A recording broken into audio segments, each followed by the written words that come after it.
Since I cut the last video short, I'm going to continue with the original topics while expanding on bus rapid transit. Hopefully the back and forth between the two topics won't be too confusing. Now, you've probably heard many cities say that they have a bus rapid transit or a BRT line.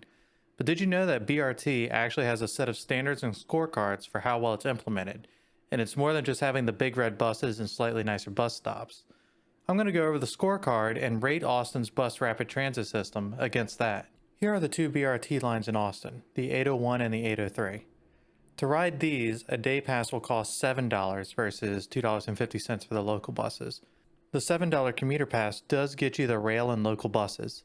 They do actually have good frequency during the day. I'd say that 10 minutes is the maximum amount of time you could have to call a route high frequency. At 10 minutes is when people typically stop thinking about the schedule and can just show up. It also allows your buses to not have to follow a schedule, which means they don't have to wait at a stop because they were going too fast. I don't know if Austin's Rapid Transit does this or not though. Moving on to the scorecard. Check the link to the BRT scorecard in the description if you want to follow along on their website, since I'm going to gloss over some of the less interesting bits. The first category is Brt Basics and has a maximum of 38 points. The first section of this is dedicated right-of-way. This is dedicated bus lanes. Austin does have some in the downtown area, but for these lines, that's about it, which means that the rapid transit buses are mostly stuck in the same traffic as everyone else. For this, I'll estimate the percentage of the route to score 1 out of 6, but they are painted rather than just lines, so that is a minor plus. This gives us a total of 1 out of 8 possible points here. The next section is Busway Alignment, or where you put your bus lanes. The bus lanes ideally should be kept free from turning movements of mixed traffic. With the bus lanes in the outer right-hand lane, turning cars are in the path of the bus. The better way to do this is like in this road from city skylines, with the bus lanes in the middle and protected pedestrian areas on either side. This road in the screenshot would normally be 3, maybe 4 lanes in each direction. We have plenty of space for dedicated bus lanes. We just want to give it to a handful of vehicles that carry 1 or 2 people at a time, rather than something that carries 30 to 50 or more people in the same space. And we wonder why we have traffic congestion. For this section, 2 out of 8 points, because only a small part of the route is dedicated bus lane to begin with. Next is off-board fare collection. This is buying tickets before getting on the bus. The best way to do this is to have a blocked off area that requires payment to get in so that everyone can get on the bus without having to have their tickets checked.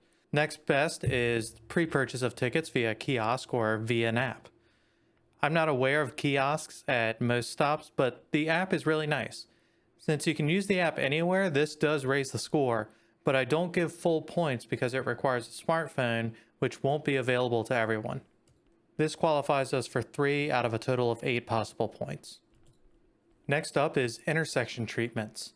This is letting buses go first at traffic signals. Smarter signals actually know when a bus is approaching and change signals ahead of time to allow the bus to pass through without having to slow down or stop. We have a small handful of priority signals, but I am not aware of any smart ones. Also, this includes prohibiting turns across a busway, and for us, this is a definite 0.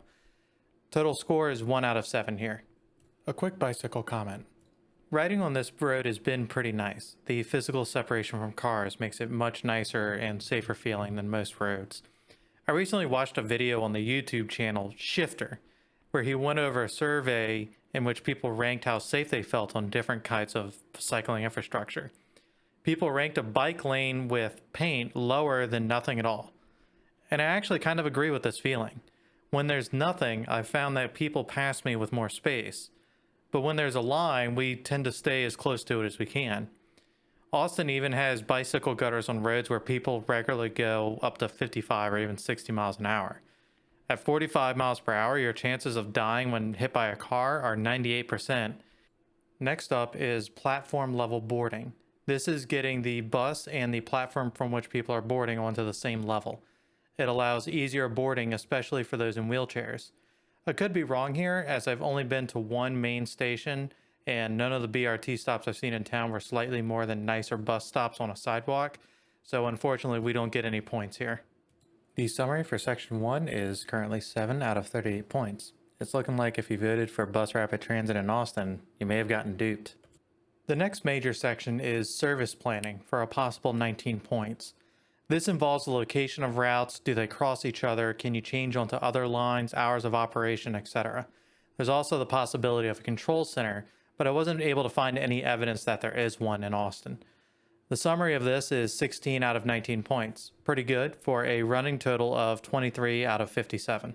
If you're wondering, I did score these on my own, but I'm brushing over them since they weren't really quite as interesting as some of the more infrastructure level stuff. The next major section is infrastructure for 13 points. The more interesting section of this one is passing lanes at stations or stops. This is more for busier bus stop areas or stations. This is, can a bus that is ready to go safely pass up another one that is still boarding or unboarding? Our system, I believe, gets a 1 out of 3 points here. As for the rest of them, the summary is a 4 out of 9 possible points. This section is a total of 5 out of 13 for a running total of 28 out of 70. Next is stations for a possible 10 points. This also includes bus stops. These criteria involve questions like, are they spaced at an optimal distance for pedestrians and speed and efficiency? Are the bus stops safe, well lit, and well protected, weather protected, or comfortable? Are there sliding doors? Is it easier to get on and off the bus, and that sort of thing? The summary for this was I came up with 6 out of 10 possible points for a total of 34 out of 80.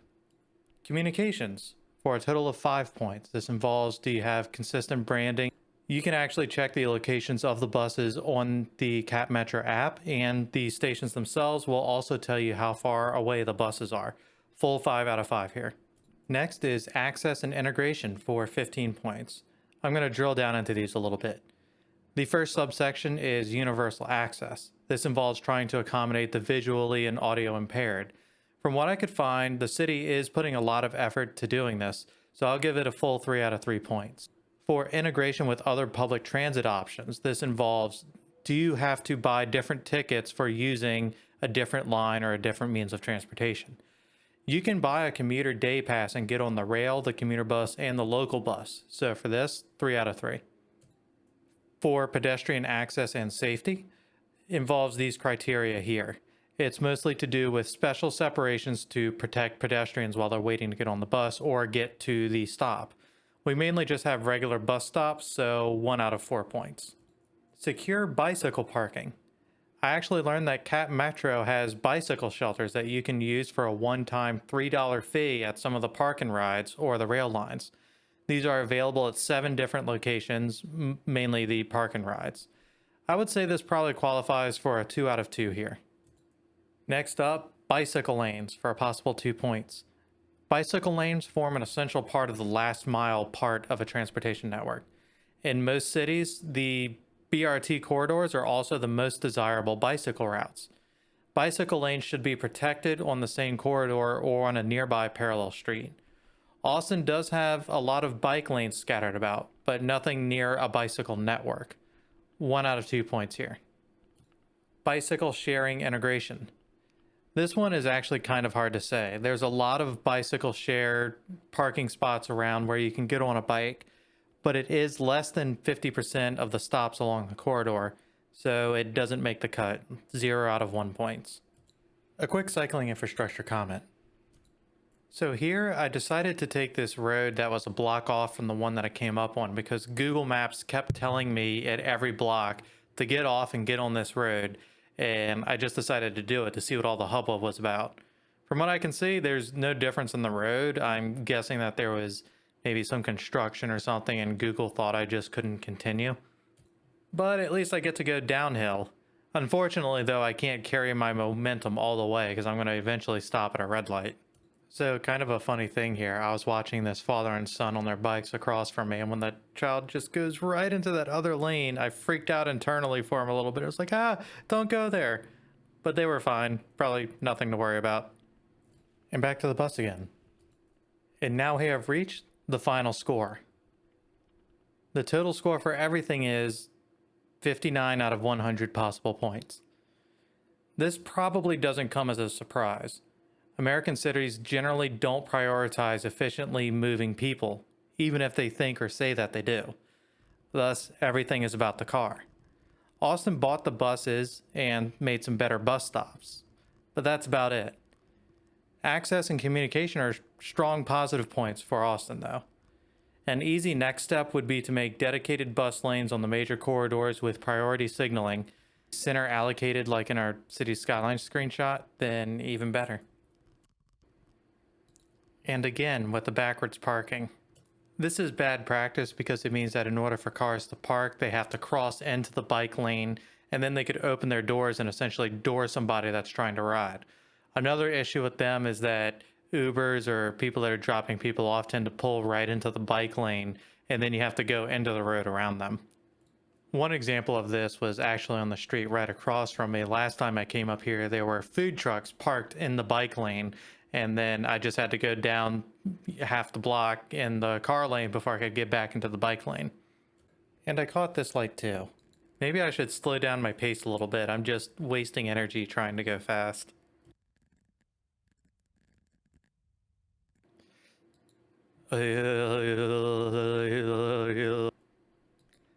Don't tell me you never do that.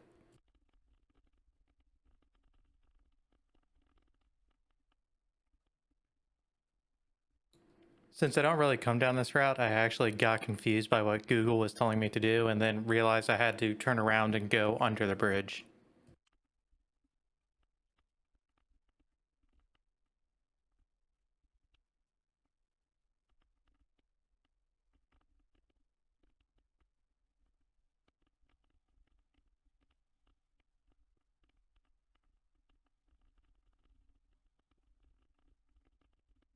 And now I am back at the Ann and Roy Butler hike and bike trail. This is the northern side of the trail that you guys saw me riding on before in some of my previous videos.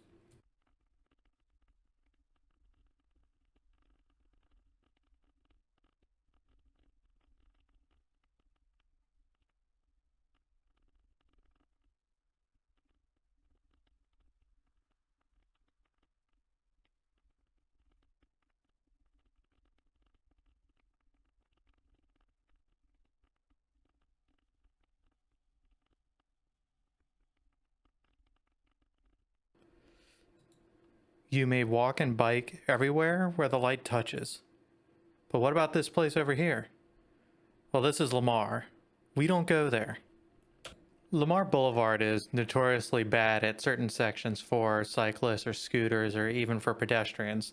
It's not the worst right here, but a little bit further south, I once made the mistake of riding a scooter down the road while visiting some shops and decided I was never going to do that again. And this is the BRT stop that got me motivated on talking about the bus rapid transit system in Austin. This intersection here really sucks. Across from me, there's a total of 7 lanes, all for cars, not even a dedicated bus lane. Every opportunity you give someone to not use a car is a car that you don't have to build for.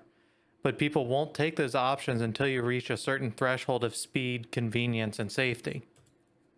60 cars trying to get through an intersection is kind of a big deal, but if you can fit all of those people on a bus, it's one vehicle. But what we prioritize instead is the most expensive and least effective way of moving masses of people around. And here I am at the bicycle sports shop. I am stopping here to try and pick up a more comfortable seat. And now that I've got my seat, I'm going to head back towards my home and take the hike and bike trail for most of the way.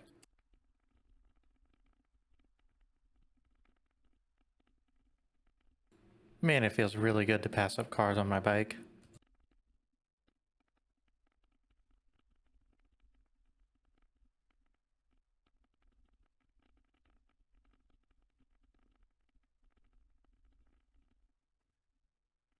It took a long time to cross this intersection here. I should have gone back at the pedestrian crossing further back, but vehicles were stopped over and I didn't really feel like trying to squeeze my way through them. But after waiting here for several minutes to cross, I think I should have just gone earlier and been on my way. Especially since most of those cars that I passed actually wound up passing me up. Oh well, that's what I get for getting cocky.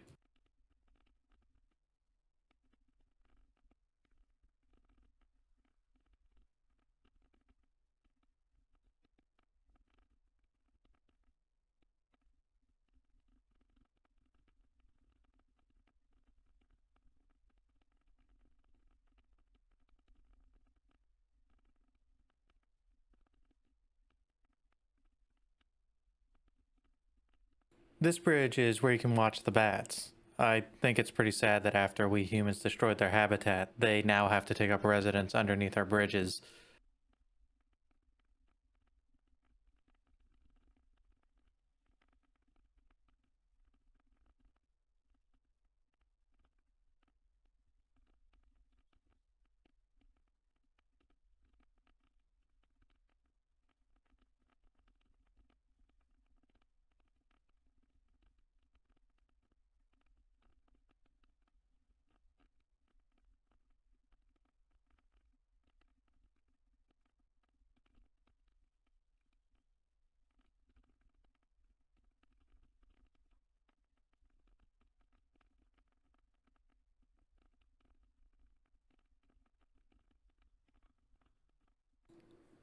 Here is where I stopped to talk with the guy that was playing saxophone. The bridge offered really good acoustics and it sounded really good.